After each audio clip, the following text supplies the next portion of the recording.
Welcome to our exploration of Grail literature. We begin with Percival. He's a cloistered country bumpkin who we find is a knightly legacy.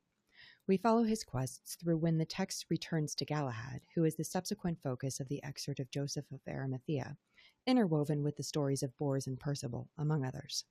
The text briefly introduces us to the concept of courtly love. I've also included a handout for your extra credit assignment this week. You may choose to complete the provided worksheet and submit it to the Dropbox in lieu of your first discussion post. That said, I strongly encourage you to respond to the essay I provided that evaluates the quest for the Holy Grail as well. The text provides ample information about the influence of Irish and Welsh stories predating these contributions, and helps us review the evolution of this literary rationalization of mythology, even including such inspirants as Tennyson and Dante Gabriel Rossetti, among others, as having revived these stories in their own way. One thing to remember is the idea of the Grail versus what became the Grail. This will be interesting to make note of prior to reviewing meals in the Bible, something that we will be covering soon. A Grail is used for food, where a Grail has become synonymous with the idea of transubstantiation. In Catholic dogma, the bread and wine literally and spiritually transforms to the body and blood of Christ after the priest has performed the appropriate rituals and uttered the prayers. While one can understand this metaphorically, it should not be confused with a metaphorical understanding. It stands to reason, then, that participants in the stories would have stories about otherworldly nourishment, allowing them to overcome the trappings of this place of existence. Another testament to the different explanations of the temporal versus the spiritual. Again, the spiritual is elevated above the temporal in such stories. Later in the chapter, we look at instances where alchemy is referenced as a metaphor for spiritual metamorphosis. The text also references the idea that the Grail is a metaphor for Mary Magdalene, whom some suggest was Jesus' wife and the progenitor of the Merovingian dynasty in France. It's interesting to note the difference in focus between the two first readings. Because the text provides us with ample background and summarizes parts of the story, we are able to see the value of chastity and purity of thought to the successes and failures of the participants in the quest. Ultimately, Galahad is considered the perfect knight because he is chaste, but also because he adheres to the courtly expectations set forth, as well as the overarching Catholic dogma.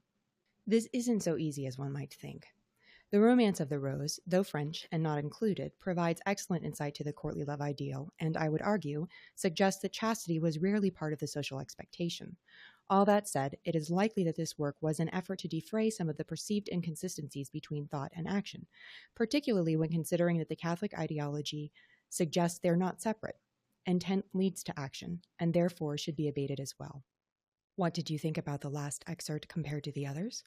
Well, it's definitely newer, and some of the choices lend themselves to a sort of absurdism.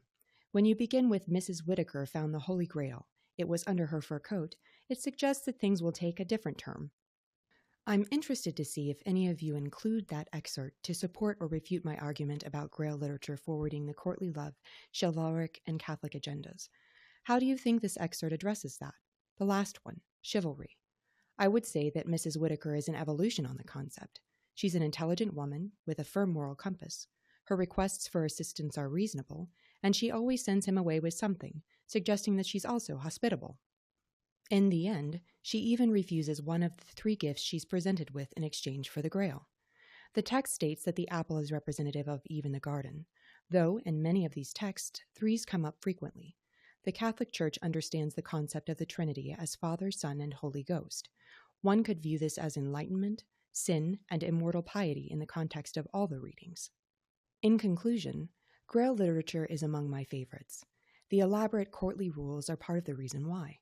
This is also a reason why reading these texts can be arduous. As stated before, that, coupled with seemingly contradictory Catholic expectations for spiritual piety and fullness of self, can make understanding these texts an intricate and layered process. This week, I'll introduce you to a more feminist way of viewing the text by way of an essay, and then ask you to evaluate it another way in discussion. Please be sure to make note of the Jungian insights provided in the text. These offer a different metaphorical lens through which to view some of the same text, so it should be easier than you think to both agree and disagree with me and use text to support that argument.